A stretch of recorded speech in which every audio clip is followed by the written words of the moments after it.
yaje azanywe nuko bananiwe, yaje azanywe nuko babaye stuck, yaje azanywe nuko urugendo rwananiranye.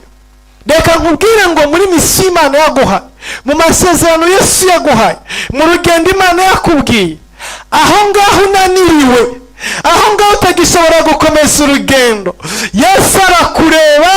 Haleluya. Ndashima Imana, ndakunda Yesu kuko iyo twananiwe mu isezerano, mu rugendo rutujyana mu muhamagaro, iyo tunaniwe arabibona, iyo tunaniwe arabyitegereza, iyo urugendo rwawe rukujyana mu rushako rwananiranye arabibona, iyo urugendo rwawe rukujyana mu kazi rwananiranye arabibona, iyo urugendo rukujyana mu muhamagaro aguhamagaye iyo rwananiranye arabireba, ajya amanuka amanuwe nuko wananiwe kugenda. Yesu Kristo